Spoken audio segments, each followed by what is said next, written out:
So, all right, today is this very special day for some videos, and this is a very special one. I have my good friend that we're getting to know each other, good Dave from Sherwood Park, Edmonton, right, Dave? Sherwood Park, suburbs of Edmonton. Yeah. Yeah, okay, all right. And as I promoted to some people that might be watching my videos, Dave has a certain thing that he likes to do, uh, which is what I call a specialty because I think it's just so unique and cool. And that's to collect not just music, but autographs from rock stars and pictures. And some of the stuff I've seen you do, Dave, on the Life as Surface Noise Record Club site just blows me away about, I can't believe this. How did he meet these people? So I just couldn't wait to talk to you about this because to me, it's very unique and cool. So that's why I'm talking to you today. So first things first, let's just get right to the real question. How and why did you start doing this? Because I mean, I'm a collector, as you know, of music and records and CDs, but you're taking it another step. And I'm curious how that started for you. Why and how did it start? Well, it's kind of like a bit of a three-part answer here to the question, right? I guess the first thing was like when you're a kid, you always think like uh, it'd be cool to meet celebrities or like it'd be cool to meet your favorite people, right? Sure. I Yeah. remember, growing up like in hockey and like sports in general, but hockey and baseball and stuff like that, right? So I would say like probably the first thing for me would be like one year it was 1993, and my parents brought me and my brother to Montreal for like an extended long weekend, and we went up there and we went to see Montreal Canadiens game, and me and my brother were Habs fans. My dad is a diehard Toronto fan, but they took us to Montreal. It's the first time I was ever on a plane. It was the Okay. first time I like left Newfoundland because I grew up in central Newfoundland, a town called Springdale, Okay. and so went to see the Habs for the weekend, and they played the Quebec Nordiques on Saturday night, and the game went overtime. I remember it was like a 4-4. At the time, you could do tied games, right? Yep. So Okay. it was cool. Like you got a chance to see some of your favorite players, and you got to see my first NHL game in the old Montreal Forum, that kind of thing. So, leading up to that, we collected hockey cards as kids, and we were like, "Oh, it'd be cool to meet some of the players," like thinking in the eyes of a kid, right? I Yep. think I was like about 13 at the time, and no, actually, I wasn't 14. So like you're thinking like a kid, right? You're thinking, okay, like wonder if you could get some autographs and meet some players. And it lucked out where we actually got into the Montreal Forum in the afternoon and went to the practice warm up, and then we had a tour of the arena. And then after the game or after the practice was over, we went outside, and knowing what I know now, um, there was a bunch of guys hanging out, and what we call them now in modern terminology are graphers. So graphers are like hardcore street autograph collectors, right? Like Okay. All that's right. the industry term is a grapher, right? So there's some Okay. graphers right there, and we were kicking around like, oh, you think we can beat some players? But that's what those guys were doing. They were out there meeting some players, right? Getting some autographs. So, we kicked around these guys, and through the whole process, we met a dozen or so players, one of which was Patrick Waugh. I mean, to a kid, man, like when we met Patrick Mm-hmm. Waugh and got some Yep. autographs, man, like it was amazing. Now, me and my brother, we brought some hockey cards with us, and we're like, like here's a stack of hockey cards. Like maybe we can beat some players and get some stuff signed. Well, we did. We got quite a few actually, and yeah, like so. On a side note, there, one of the really big ones was Patrick Waugh, like I said, right? So, mom snapped this picture, and there's a picture where you can see Patrick Waugh signing for us and the group of men around there. And I got that picture. So, a couple years ago, I'm not sure if you're aware, but Patrick Waugh's son, Jonathan Waugh, Yep. Yep. is also a singer. So he actually got a new vinyl Oh, I coming didn't out know next that. week, Yeah. RSD. Yeah, next Saturday he's got a new album coming out on RSD. Really? So yeah, he was a hockey player, came up in the ranks to Quebec Major Junior League, Yeah, that's right. That's where I and remember him from. Yes. right, right, and he was even coached by Patrick. Yeah, And I didn't know he was into so, music. anyways, Huh. yeah, he got into music because he got out of hockey. Like he just kind of stuck to his first love. He really wanted to play music. So, and he got kind of trained under the wing of Corey Hart. That was kind Oh, of his study really? there was Hart, Huh. right? Yeah, yeah. So dig into him if you can. He's a really great musician. So I've seen him a couple times live, and I showed one night I showed him the picture. I'm like, hey man, like one of the first guys I ever got autographs from in real life was your dad. And he's like, whoa, like he just couldn't believe the picture. Like, I'm Yeah, just a kid there getting a yeah, graph from his dad, right? And yeah, here I am talking to him all these years later. I'm yeah, like your dad was probably the same age as you right now, yeah. like back then, Amazing. So Yeah, kind of full circle thing, right? yeah, So to me, that was um, kind of the moment where you think like, oh wow, well this is possible. Like you're in a big city, that's possible, right? So you kind of get it in your head a little bit, as a kid, right? So it wasn't only about a year later, I went to my first concert. And my first concert was about 80 kilometers kind of east of Springdale, where I grew up. There's an annual music festival called Salmon Festival. I've heard of So the it. Yeah. Salmon Festival in Grand Falls, Windsor, is while it was an annual festival, basically the only concert in central Newfoundland of big significant importance, like of any band you probably would have heard of, right? So 1994 lineup was July 16th, 94. And the lineup was, let me think about this, it was Great Big Sea was the first band, Honeymoon Suite, Rankin Family, Irish Descendants. For sure, those four. There might have been another one, but I Yeah. might be just getting it now. So technically, Great Big Sea was the first band I ever seen live. And Honeymoon Suite would have been, well, I think Irish Descendants played second and Honeymoon Suite Okay. third. Ironically, like a couple weeks ago, Honeymoon Suite were in town, and Derry from Honeymoon Yeah, Suite, I the saw you guitar, post that stuff. Yes. yes, he did a guitar clinic. Yeah. So after the clinic was over, I was like, man, you were in my first show. Like, Honeymoon Suite, like, was one of the bands that started it off for me, man. Like, it all came full circle. Like, Yeah, that's I funny. had met him a couple of times casually over the years, but like, I really had a nice time to just kind of just Yeah. tell him that and talk to him and stuff. Yeah, that's cool. And that was cool. He really liked that. So he said they love playing Newfoundland. I mean, most bands love playing Newfoundland because they get good crowds, right? So that's sort of one thing. At that salmon festival, I did get some autographs that day. I did get some autographs from Johnny D, lead singer of Honeymoon Suite, a couple guys from Irish Descendants, and also Alan Doyle, Great BC. And Yep. yeah, I mean, like when you're a kid, right? Like yeah, that's huge, right? So Of I course. would say continuing from there, the next year for Salmon Festival, they had Blue Rodeo, Stampeders, a few bands like that. So I went to see some of those kind of bands. And then about a month later after that, they had the biggest concert that I ever attended in Newfoundland ever, which was Bon Jovi. And it was the Oh, These Days tour. And I was 16 years old. That just completely blew my mind. Like everyone my age went. There was like I think about 35, 36,000 people. And that just I just never been to a rock concert like just that was so gigantic, right? Like I didn't even know that was yep. possible.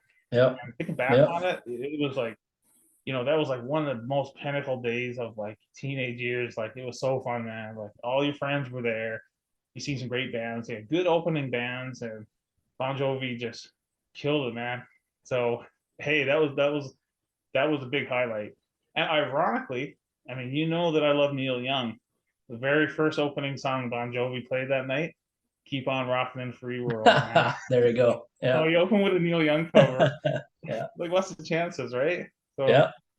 yeah, just you know. All So right. So yeah, so obviously your interest in collecting some cool photos and autographs goes way back, right? Goes back to those way, years. way, way, Yeah, yeah, yeah, yeah, way back. yeah. I'll add a couple of quick other points too. Like it was after that when I graduated high school, I moved up to well, I lived on Saskatchewan side of Lloydminster on the border, And while here, I went to a few shows, so I got a chance to go to a couple like stadium and arena shows, and seen some cool bands that like I really wanted to see, like Our Lady Peace and Everclear and a few bands like that. And so anyway, when I went back to Newfoundland, I went to college. And when I went back to college one day, I went to Chapters bookstore on Kenmount Road in St. John's, and I went there because there's Starbucks. So I went in there to get a coffee one day, and I was looking, just browsing through books, right? And I was looking just aimlessly through like a music section, and in there I found a book, and I never to this day can figure out who the author was, but what the book was it was all color and black and white photographs that there was a guy in New York City who I would say pre-paparazzi Okay. took photos of stars, and he did it like kind of like sneakishly. I don't know if that's the right word, but he waited by stage doors at venues and hotels, back doors at venues, and he took photographs like of of stars, like movie stars, musicians, and Mhm. people in the wild element. And it was very like paparazzi style, but it was pre-paparazzi, and like he photographed literally like everyone you could think of, right? In pop culture or Okay. like Yep. that kind of thing. So that kind of made me think too, like if you live in a big city like that, you could just aimlessly run into some of these people, right? Like it's not that hard. We're all people. We all commute and do things, and we're Mhm. all just out and about and whatever. So sometimes you just run into people random, right? So this guy just kept a camera on him all the time and photographed people as he went out and about. I mean, he had pictures of Sinatra, Andy Warhol, Marilyn Monroe, like everybody. Like I mean, JFK, like political people, like presidents, and like all kinds of crazy people, right? So that really, like, I looked at that book, and it wasn't a lot of words. It was just mostly photographs, and I thought, yeah, that's possible, right? Like you can run into Okay. people if you're in Yeah. the right place. So like Yeah. so that was one little thing I can say kind of was a good catalyst there. Um, Another thing would be around 2004. I lived in Red Deer, So, and worked yeah. for a company. I worked for a company that was inbound calling for AT&T wireless tech support. And what we dealt with was inbound calls from American customers for technical support on cell phones. So one day I got this tech call. It was right at the end of my shift. I'll never forget this, Ron. It's so crazy. I got this call right at the end of my shift. And this lady started talking to me, and she's like, "Oh, you don't sound like you're from America, man. Like, where are you from?" And I was like, "Oh, I'm actually in Canada." And she's like, "Oh, okay. So like, what do you do up in Canada? Like, what are you into, man?" And on those tech calls, we're like not supposed to talk personal, right? So I was trying so hard to just like not have a conversation with this lady, and you're not able to hang up on them either. So if they ramble, you gotta just basically let them talk. So I was like, okay, just let it go. I'm at the end of the shift. This is my last call. I'll let it go long, right? 4 hours. 4 hours she talked. And as the conversation went, and I got 4 hours overtime for it, and I got paid for it. I kind of like nudged and encouraged ending the call. She talked for 4 hours, man, and what the basis of conversation was she asked like, "What do you do up there in Canada?" I'm like, "Oh well, I go to a lot of concerts. I'm into music." And she's like, "Oh, go to music," and like this and that. And she was, "Well, name some bands you've seen." So I named a few, right?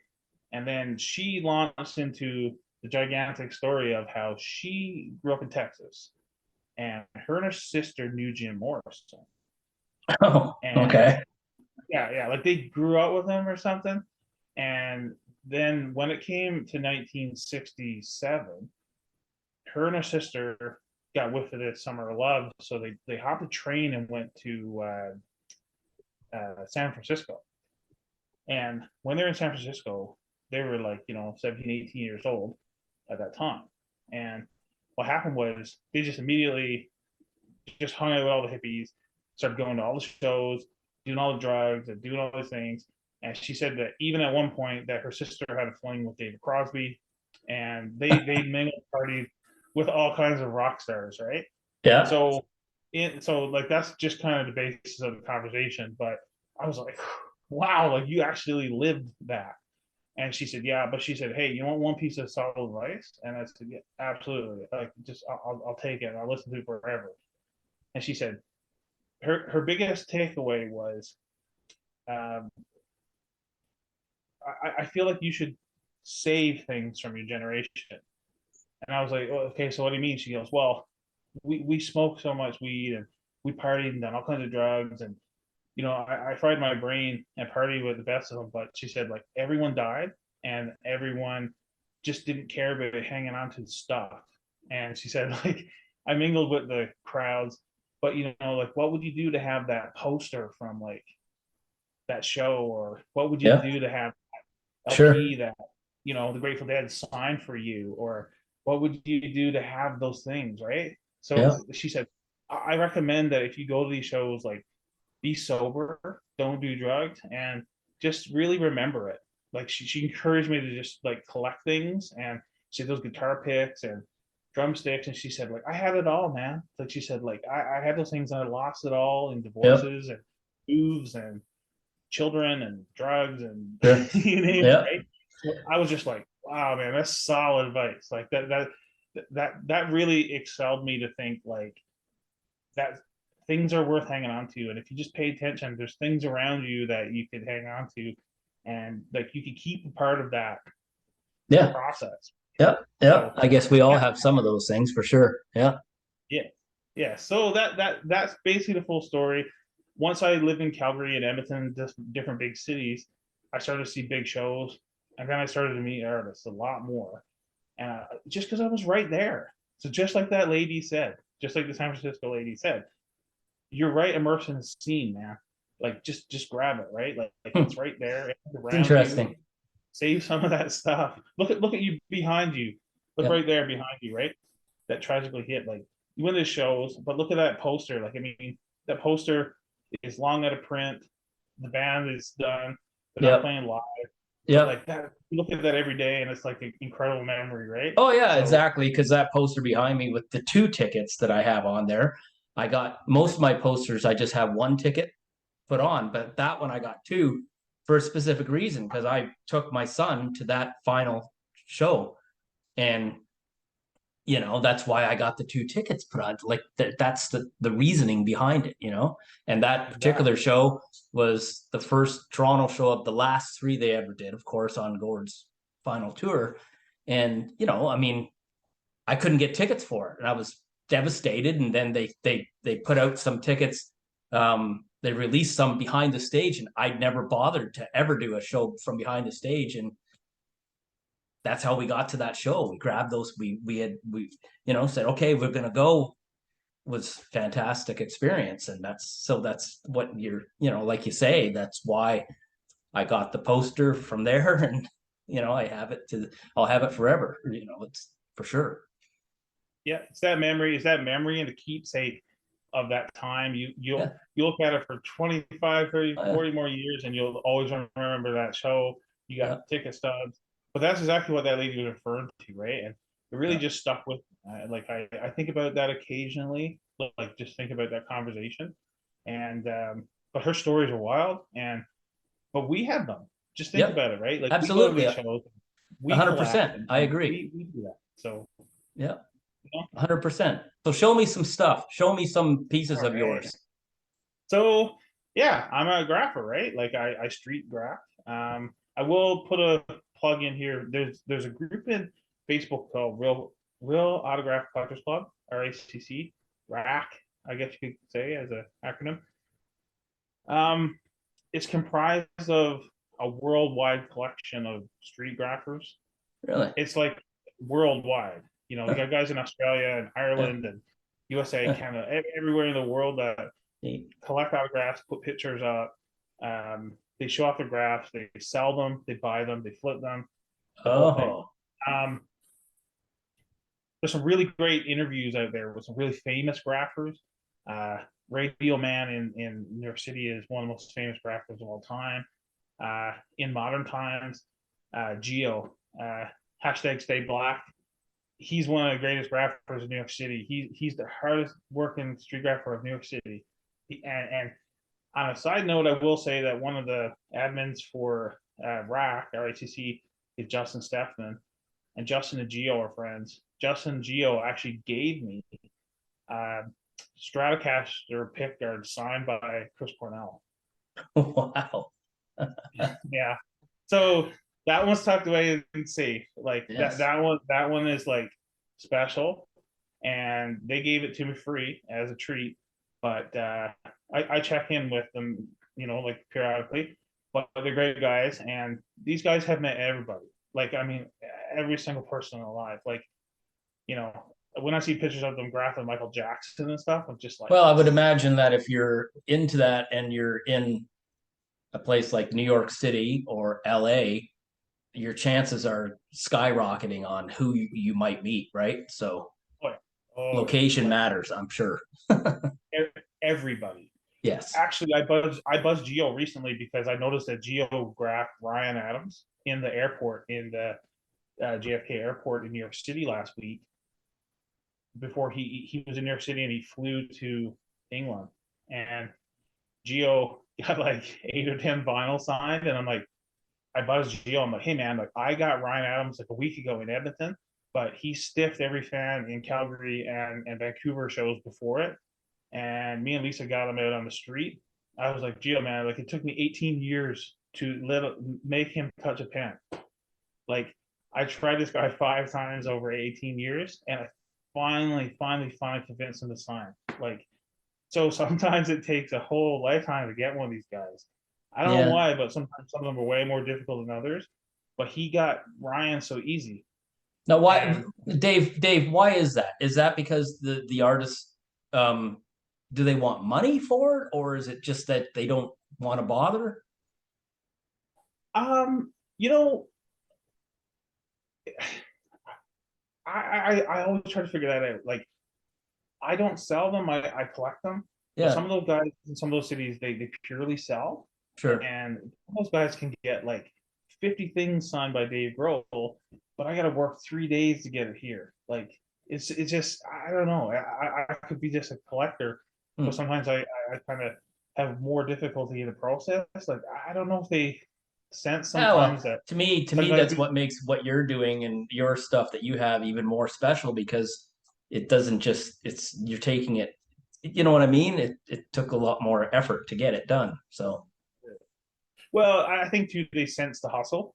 So like mhm. some artists, I think they look at some of these guys and they see they have a bulk of items, so they just literally like sign them all and let the guy make a few bucks, which is Yep. like that's cool, man. This is just what people do, right? Yep.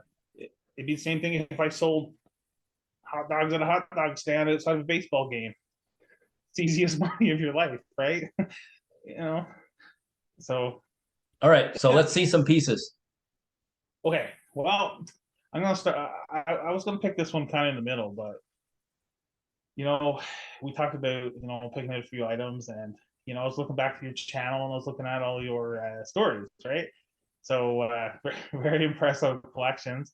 Um, but you had that one episode of Foo Fighters, so I'm just gonna hit it straight. Here we go. Here's number one, Okay, very good. Yeah. medium rare. So I basically, don't even have that. That's a boot, isn't it? no, that this is the original. Oh, okay. Yeah, so this one is the RSD version. So this was released Ah, on Record Store Day 2011. okay. And this one is really special because this one I went to Record Store Day for the first time. This was my first RSD. And I went to Blackbird on White Ave in Edmonton, and there was one copy. And this is it. And this is the only one copy I've ever seen, ever. I own it. And the limited edition album is quite expensive. It's probably kind of a $150 album or Okay. whatever. Yep. But this one is completely signed. So you got Nate, Dave Grohl, which is my only Dave graph there. This is Pat Smear and Chris and Taylor Hawkins. So it's completely signed by the full band, Nice. and I don't know. It might be the only one. I've never seen one more done. So, you know, you have a huge Foo Fighters collection, and you're saying you don't have it. That that's a I don't have testament that to it. particular album. No, I don't. No. Well, if you ever find it, you have to buy it. You have to, because this album is great.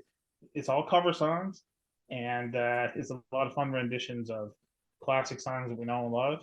And "Band on the Run" on here by McCartney is Okay. just Good. Good. outstanding. I've seen people display it before, like on the record site and stuff, but Yeah, yeah. I've never seen it. So yeah. Huh. So now you got to look. Yeah, yeah, This is where you exactly. really Yeah, got to yeah. start digging for this guy. Yeah. Okay, so that's a special one. You know, Taylor passed away last year. Dave.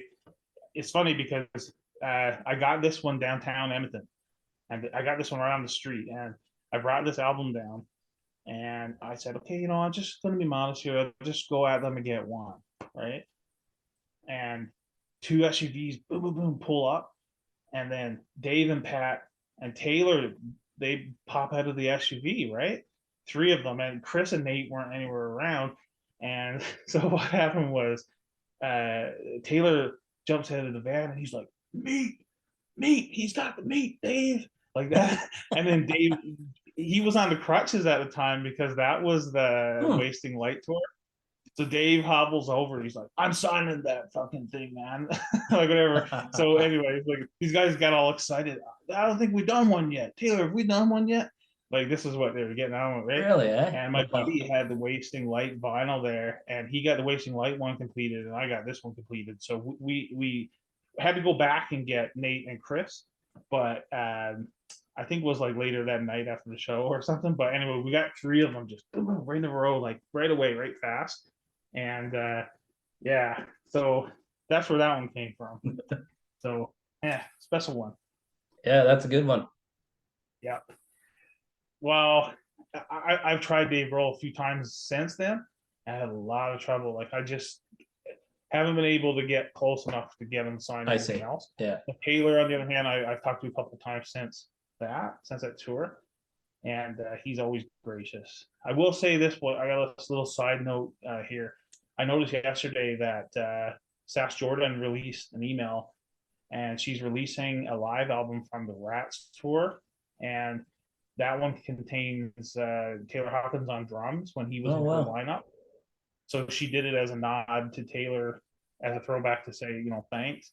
Oh wow. And in some of those street run-ins with Taylor Hawkins, he'd be telling stories on the street saying like, "Oh, I crossed Canada so many times, man, with Alanis Morissette and with Sass Jordan, and man, I know everybody. Like I've toured with everybody, man. I've been around, So he used to joke about it all the time. But what a seasoned musician, man! Like the guy Yeah, knew what everybody. a real shame what happened there. Yeah. Yeah. Broke our hearts. Okay, next one. Just listen to this album before you call. Oh wow. One of Kara's absolute favorite records. Right there, Hysteria. Now, Def Leppard Hysteria. it's signed by everybody, obviously minus Steve Clark. Wow. I got this signed in 2017 in Edmonton. What I'll say about this is, it's one of the greatest rock, metal, whatever albums of all time. But, these guys are super, super, super friendly, nice, friendly guys. And I'm honored to have this. I love that band. I love this album. And this one's personalized for Dave. And that's Rick Allen here. And Rick Sav and Joe and Phil right here. And this is the original Canadian pressing with the OG shrink. So I always put it back in the OG shrink. And as you can see, I kept that. I don't want to ruin the sticker, hype sticker. But man, this thing is mint. Like yeah, that's I nice. opened it, and it's in beautiful condition. It comes out of hiding a couple times a year only when I get in the mood to listen to it. Just don't want to wreck it, don't want to scratch or nothing like that. But there you go, Hysteria. You know, Ron, I know you know this, how good this album is. Oh yeah, absolutely. Yeah. Yes, sir. All right. But I got that one all done in one day. And it started with a huge conversation to actually work out on. And I love that guy. He's one of my favorite musicians ever, as is Taylor Hawkins. Love Chris Cornell, all those guys, the metal, those guys, man. And obviously, you know, like I love Neil Young, and so those guys are the ones that over the years were special, right? Like Yeah, of getting some of course. these guys, Yeah, of course. just top notch, you know. Yeah. And well, actually, here's a good segue. There he is. Wow. So this one is really special. So this is the OG 1974 Canadian release of On the Beach.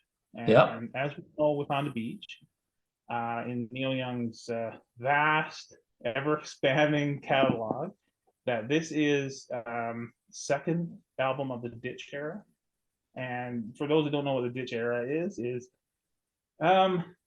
Neil's most depressive but most creative era of writing. So I consider this to be my favorite album of all time by my favorite artist, and it has my favorite song. So this is just like a triple whammy for me. I love the song On the Beach. I think it's like my favorite song of all time, and this album is incredible.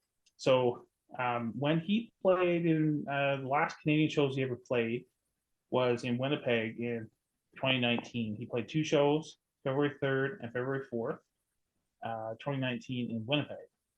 Night one, February 3rd, was at the Burton Cummings in a theater in Winnipeg, and the second night was down the street at the Centennial Hall. So the first night, February 3rd, was my 40th birthday, and I got a chance to meet Neil Young on my 40th birthday. That's exactly why I flew there. I flew there like just to go to these shows, man. And I got a chance to meet him, and this was signed on my 40th birthday. So like I had to have this, had to have it done, had to be in my collection. Like this is just that. This is my Mount Everest. Yeah. Yeah. You can see here he kind of signed his name and he like nicked it with the Sharpie, and it always bugs me. But you look at it like right here, but somebody said, "Hey, it looks like there's like somebody sitting on the chair." I'm like, okay, now I appreciate that a little bit more. So Neil kind of nicked it, but Hey. whatever. It's Neil Young, right? Yeah, that's right. And he wished me a happy birthday. Told There him you happy go. birthday and stuff, and he wished me a happy birthday. So that was amazing to meet him. That's why I went, man, to see him right there in Winnipeg on home turf. And that was during the Polar Vortex tour. He only did like, 7 or 8 shows or something. And those two were the only two to contain Crazy Horse lineup. They could be possibly, maybe, the final two Crazy Horse shows of all time. Yeah, could very well be. If he doesn't resurrect the lineup again, those are going to go down in history as the final two. There you go. I was there. Oh boy. Now, here's another doozy. Before I haul this one out, I'm going to say this one took solid 4 years to complete. This almost made me cry when I completed it. I didn't, but it almost did. For obvious reasons. You'll see this, but here it goes. Oh boy. Yeah. So that's your reaction, right? So here Yeah. it is. It's STP Purple. This is not the OG, but it is the MOV pressing from 2012 or whatever. Like, sure. So MOV did a pressing that was like a purple pressing. So if you pull at the record here, it's purple inside. So I was really, really nitpicky on it being purple because the album was called Purple. So anyway, does this have Scott's? Is this got Scott on it? Wow. Right there. It's fully completed, the full band. So this one, how do I even start, man? I've seen Scott Weiland 6 times live. I tried to meet him a few. I tried to meet him every time, but I tried to like mildly try a couple times, but I tried really hard the last three, and I couldn't get nowhere near this guy. So he was very, very evasive and tough. And as you know, I mean, he was in jail. He's an extreme drug addict. He's really, really tough. And so part of that, he was in prison. So, I mean, I couldn't get him, right? So I don't know how these guys can get inside the Canadian border, but he came out for a couple STP shows, and I went to a bunch of STPs, and like now I'm like thought like okay maybe he's kind of cleaning up and coming back around, but he started to go downhill again. And then what happened was when he played um, that Blaster tour when he did the Wild Abouts lineup. Yeah. Okay. 2014. I bought this. I bought this off eBay, and I bought that MOV pressing, and I opened it up, and I was like, "Yeah, this is getting completed in my life. Like, this is something I like. This is like a grail piece that I got to do." And the STP show that I seen, it was at Reds. I don't know, man. It was 2012 or something. I paid for a meet and greet, and they canceled it. So I laid money down to meet this guy, and then like the day before, they're like, "Yeah, no, pull the plug." And I was choked. I was so choked with that. But anyways, um, when he did the Wild Abouts tour, he started doing the meet and greets again, and I can't even really remember how much it cost, but you met him and the band, and you get a signed poster. Well, I'm like, yeah, screw the poster. I'm getting this sign right here, right? So it said that you could get one item, but at the time when the meet and greet came, they were like, yeah, you can only get the poster signed. But they gave you the poster and it wasn't signed, and that's what they want you to get signed. Like, no, no, this is what's getting signed, right? So went backstage and met him, got him on there. So I do have some like historical pictures, but it's just with Wyland on there. And so I was like, yeah, I hate incompleted items. Like, so for me, having stuff, just with one guy or whatever drives me crazy. So then, well, Wyland ultimately died of a drug overdose. Go figure. But what happened was, I feared then. I'm like, oh, I'm never ever gonna ever finish What happens this thing. then? Hold on a second. What happens then? Oh, it might stop on us, and if it does, we'll just restart. Okay, all right. So what happened there was I got Wyland. I got Wyland to sign this thing, and then I wondered if the band was going to continue. But luckily, they continued. And when they came back in 2018 in Edmonton, I got the other three members down at the hotel here in downtown. I was there by myself, and I ran into Robert DeLeo, and I'm like, "Hey, man, like I'm just gonna lay it down to you on the level. I got this vinyl," and I showed him, and he's like, "Oh, you got Scott on there. I got to get the rest of the guys to finish this for you."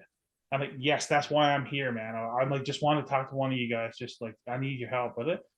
And then yeah, he pulls the strings there and helped me get these guys. So there it is, man. That's the STP. And Amazing. Yeah. ironically, on the other side, see this? Mm-hmm. This is from the stage, and this is from the Wild About show. This is the song "Circles" by the Wild Abouts, and this is like the written out sheet music. Well, not sheet music, but written out chord structures for the song. And this is from Jeremy Brown, and that was from the stage of the Wild Abouts.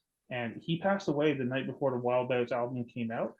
So here's a nice written up chord structure for the song. Yeah, with the guitar chords. There you go. That's right from the show, right from the stage. Cool. So Yeah. there you go. Okay, I have a question for you. Okay, go for it. Who has been the most fun to get an autograph from? Like, was the coolest, most fun person? Um, I kind of name dropped a couple guys. Like I found Rick Allen really friendly. Like Oh yeah. I've met him a couple times since and continue some of the conversation and stuff. I found that he's got a million stories, right? Like he's met everybody and he knows everybody, and it was fun to kick back with him. He told me and Lisa the story about how it was the last time he seen Freddie Mercury alive, and he told us a story that like recording Hysteria at the same time as U2 were recording Joshua Tree in Ireland. And sometimes the band would phone each other at the studios and stuff because they were doing like just down the street from each other and stuff. So they used to hang out sometimes and stuff. So it was cool to hear the camaraderie of Hmm. like some of those stories. And he was telling us how he knows Chad Smith from Red Hot Chili Peppers and just guys like that he's kicking around with over the years. He said that him and Brian May keep in touch almost every single day and they talk all the time and Oh, they're like best friends and things like that. So that was nice, man. Like just to hear, how friendly he is to us as fans, but just how his camaraderie is in the business, right? Like he's a great guy. And recently he got attacked actually yes. by some Down security in person at a yeah. hotel Yep. in Florida. Yeah, that's too bad, but I'm glad he's okay generally. Yeah. Yeah, that's scary because I think that case was an isolated case of some kind of Yep. druggy person or whatever that probably, just flipped out or whatever like that. It Yeah. wasn't a case of somebody who was trying to get autographs or like a fan. It was just like a No, no, random. no. Yeah. It was yeah. Yeah. But unfortunately, what's going to happen there is it's probably going to result in increased security, which causes an issue for these guys to be able to kick back and talk to fans That's like true. properly, people that really kind of want to have some time with them and stuff like that. So it's sad, but welcome to 2023, right? That's true, So but also just yet another reason why your items and your what you've got so far means something more. You know what I mean? Because yeah, yeah, yeah, absolutely. Well, for yeah, me, yeah, yeah, yeah. All right. And my other question for you, we talked about is give me somebody that is one artist that you're like your grail, you still want to get. uh, I mean, you have Neil Young already, so maybe that's the answer. Maybe you've already achieved that. I don't know. But well, okay, yes, okay. So yeah, he always is my number one, right? I mean, yes, naturally, I'd like to have more items signed by him. The more time that passes, I always think like, okay, if I met him one more time, like, what would I get him signed? Um, every every hardcore Neil Young fan, like I'm in a little bit of a club where it's like we know the truth, right? Like On the Beach is his best. That's his best album, right? So like we're biased about that, but I would say like naturally I got that one signed because of the nature of why I love it. I would like to have, as cliche as it sounds, I'd love to have a Harvest sign. Um, yeah. I would take any album signed. Harvest Moon, uh, After Gold Rush, like any of those, the classic Mhm. ones. Yeah. Um, but real answer would be I seen Meatloaf live, but I didn't meet him. I really really really like need to source and buy a signed Bad at Hell. I really love Bad at Hell, man. That album kicks ass, and you know that too. I know you know because I've seen your videos and you talk about it. But I would love a signed copy of that. He was a very consistent signer. He was a super super nice, friendly guy, and his wife is from Edmonton, so he just spent a lot of time here when he didn't play music. Never did Oh, run into him. okay. He's All been right. around. Like people's run into him quite a bit. Huh. Unfortunately, I never. The other thing I would say that I really want to meet Peter Chris Okay. and Ace Freeze Nice. and Kiss because I've met Gene Simmons and Paul Samley, but never met Peter and Ace. That So would be those cool. two, like they're like my biggest white whales. I would say now is Yeah. probably Peter Chris, then Ace, and I would say probably a little bit more Neil, like that. And Paul Stanley as well. I'd like to get him on another couple items. Cool. Cool. Well, I don't have the kind of collection that you have, that's for sure. In fact, Well, with let's see all the it. Let's see records it. I have and all the music, I only have well, I've got 3 signed pieces now, which you know about, and I'll show that. But the 2 that I have on my own that I have are kind of cool, I guess. I'll show because they're both Canadian guitar heroes. And one is Perfect. this one, Alex Lifeson. And Oh, there's a cool story I to this. Uh, geez, it was quite a while back, a number of years ago, in Willowdale, Toronto, where Geddy and Alex grew up. They made and dedicated a park. A park. It's more like a. It's not really a park. It's a parkette, little sitting area with this little concrete stairs, and it's like an art park. And it had there some Rush stuff, Geddy Lee, Alex Life. It's even called the Geddy Lee, Alex Life Parkette. And they oh, had um, a dedication event there, and John Torrey and George Strombolopoulos was the host. oh, yeah, And yeah. I went there. It was raining. There was, I don't know, maybe 70 people there. And Alex came around, walking around the gate, and I had my little 45 here, and he signed it for me. And this is important to me because he's my very favorite guitarist of all time. So that's Oh, cool to have. that's amazing. You know what, Ron? I don't have Alex Lifeson on anything. Really. So Yeah. you beat me there. You beat And me. the other one I have of another guitar great is Rick Emmett and his band at the Oh, time. wow. And Yeah. I saw him with my buddy at Mississauga Performing Arts Place, which was the only time I've ever been there. And we bought this there. I bought it there, and then we lined up for quite a while, waited to meet him, and um, that was less of a glorious moment because I find it was more of a setup, so it wasn't as natural. Do you know what I mean? So, but I got a picture with him and got him and the band to sign this. It was pretty cool. And then Yeah. the only Oh, other like a post show kind of, sorry? like a post show kind Yeah, of yeah, yeah, table. right in the building. And the only other one that I have is because of this cool guy that I'm speaking to right now, who got me this cool Jim Cuddy EP Nice. from from the Junos you Yeah. said recently, Yes, I and did. that was a pretty cool treat to get. So those are my only 3 signed pieces and all the stuff I have. So there you go. Well, there's always time, you know. There's always room to add more, you know. It as time goes on. There So you go. got to keep Yeah, collecting, right? that's right. Can we reboot after? Yeah. Yeah. Okay. So this, I think it's probably going to shut off on us. So Okay. then we can reconnect and finish up our conversation if that's cool, if it does that. Yeah, for sure. Okay, let's do that. Okay. Okay. Okay.